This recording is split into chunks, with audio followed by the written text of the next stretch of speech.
चलिए, पॉलिटी का super fast revision चल रहा है और पार्ट नंबर 2 है। इसके पहले हम लोगों ने आर्टिकल 169 तक देखा था और आज हम लोग पूरे 395 जितने भी महत्वपूर्ण 395 में आर्टिकल्स होंगे, ऑलमोस्ट 30 के आसपास और हैं जो महत्वपूर्ण है, आपकी एग्जामिनेशन में डायरेक्ट इफेक्ट डाल सकते हैं। मेरा नाम है अतुल श्रीवास्तव और स्वागत है आप सभी का नेक्सस जीएस में।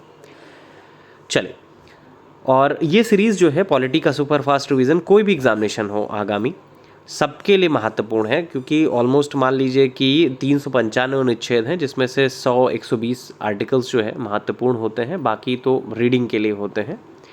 और चलिए, पहला क्वेश्चन है, राज्य का महाधिवक्ता किस आर्टिकल के अंतर्गत वर्णित है? तो राज्य का जो महाधिवक्ता होता है वो आपका आर्टिकल 165 में वर्णित होता है, 165।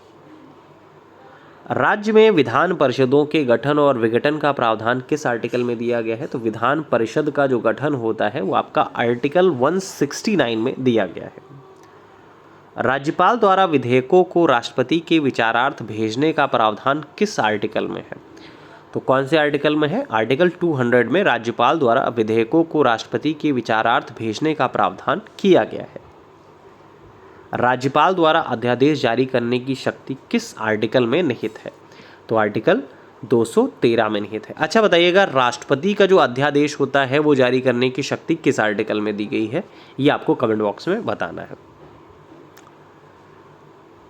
राज्य के उच्च न्यायालय की स्थापना से संबंधित आर्टिकल कौन सा है?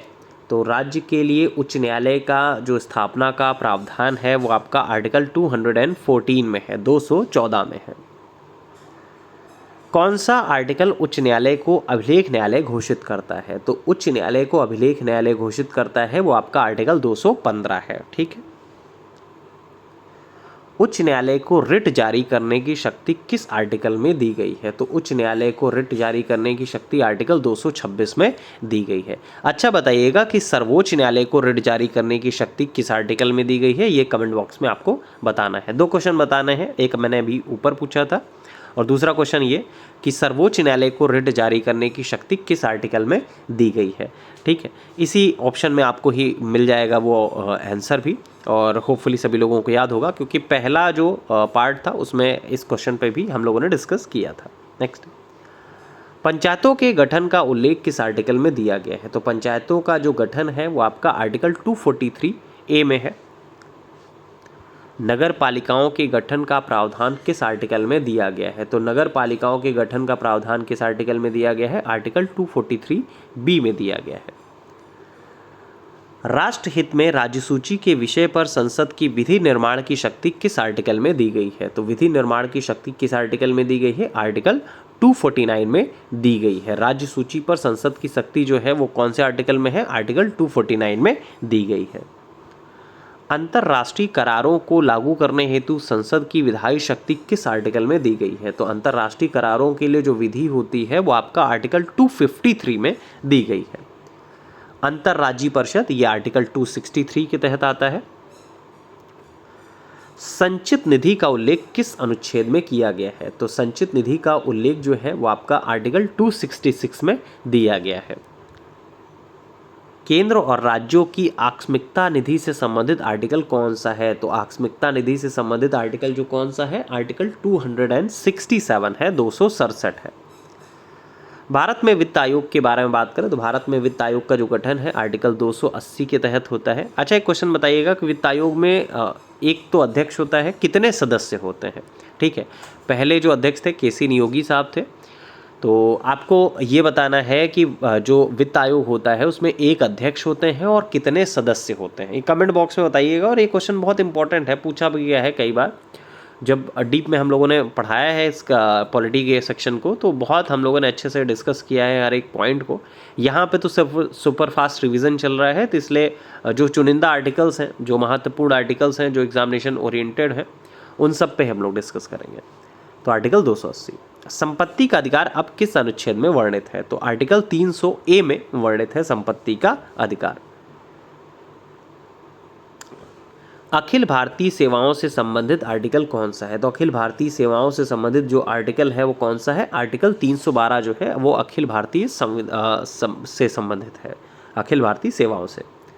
संघ लोक सेवा आयोग से संबंधित आर्टिकल कौन सा है? तो आर्टिकल 315। अच्छा बताइएगा, संघ लोक सेवा आयोग के वर्तमान अध्यक्ष कौन है? अभी कमेंट में, अभी जो करंट अफेयर्स की क्लास चली थी उसमें कई बार मैंने पढ़ा है इस चीज़ को। तो संघ लोक सेवा आयोग के वर्तमान अध्यक्ष कौन है? निर्वाचन आयोग से संबंधित आर्टिकल कौन सा है? तो आर्टिकल 324 है। अब अगला क्वेश्चन है, निर्वाचन आयोग के वर्तमान में अध्यक्ष कौन है? ठीक है, मुख्य निर्वाचन अधिकारी, मुख्य निर्वाचन आयुक्त कौन है? ये आपको कमेंट बॉक्स में बताना है। ठीक, वयस्क मताधिकार का प्रयोग जो है या प्रावधान जो है किस आर्टिकल में किया गया था? तो आर्टिकल 326 में किया गया था। राष्ट्रीय अनुसूचित जाति आयोग से संबंधित आर्टिकल कौन सा है? तो राष्ट्रीय अनुसूचित जाति आयोग से संबंधित आर्टिकल कौन सा है? आर्टिकल 338 है, 338 है। राष्ट्रीय अनुसूचित जनजाति आयोग से संबंधित आर्टिकल कौन सा है? तो आर्टिकल 338A है, 338A है। पिछड़े वर्गों के लिए आयोग की नियुक्ति से संबंधित आर्टिकल कौन सा है? तो पिछड़े वर्गों पर आयोग जो बनाया गया था वो आपका आर्टिकल 340 में बनाया गया था, 340 में बनाया गया था।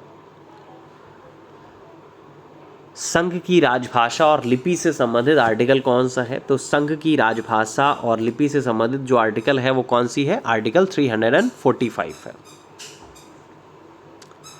राष्ट्रीय आपातकाल के बारे में बात करें तो राष्ट्रीय आपातकाल का उल्लेख जो है वो आर्टिकल 352 के तहत किया गया है। राष्ट्रपति शासन लागू करने का प्रावधान किस आर्टिकल में दिया गया है? तो आर्टिकल 356 में दिया गया है। वित्तीय आपातकाल से संबंधित आर्टिकल, देखिए वित्तीय आपातकाल जो है आर्टिकल 360 में लगाया गया है या फिर दिया गया है। आपको कमेंट में बताना है कि वित्तीय आपातकाल भारत में कितनी बार लगाया गया है? 1 बार, 2 बार, 3 बार, 10 बार, 4 बार या एक भी बार नहीं। जो भी आंसर आपका होगा इसके पूरा लिखिएगा कि वित्तीय आपातकाल इतनी बार लगाया गया है। इस टाइप से आपको आंसर करना है, ठीक है। और जैसे ही क्वेश्चन बोला करें उसी तरह तुरंत ही आपको वीडियो रोक कर पहले आंसर दे देना होता है। नेक्स्ट, संविधान संशोधन प्रक्रिया किस आर्टिकल में दी गई है? तो आर्टिकल 368 में संवैधानिक संशोधन की प्रक्रिया जो है वो दी गई है। कौन सा अनुच्छेद राज्यों को पंचायतें गठित करने हेतु सशक्त करता है? तो कौन सा आर्टिकल है? आर्टिकल 243A है। उच्च न्यायालय को अपनी सीमा में न्यायिक समीक्षा हेतु रिट जारी करने का अधिकार किस आर्टिकल में दिया गया है? देखिए बस लैंग्वेज में बदलाव है, पहले भी इस तरह का क्वेश्चन आपके पूछा गया है, ऊपर भी आर्टिकल 226 के बारे में बात हो रही है, उच्च न्यायालय की रिट जारी करने की शक्ति। अब कितने आंसर आपके सही हुए ये कमेंट बॉक्स में बताना है। और ऑलमोस्ट दोनों वीडियोस को मिलाकर करीब 100 आर्टिकल्स थे, 395 में सिर्फ 100 आर्टिकल्स थे जो सबसे ज़्यादा महत्वपूर्ण है, जो आपको आने ही आने चाहिए। अगर आपको याद नहीं है तो इसको रट लीजिएगा पूरी तरह से, ठीक है। चलिए फिलहाल के लिए इतना ही। Thank you so much.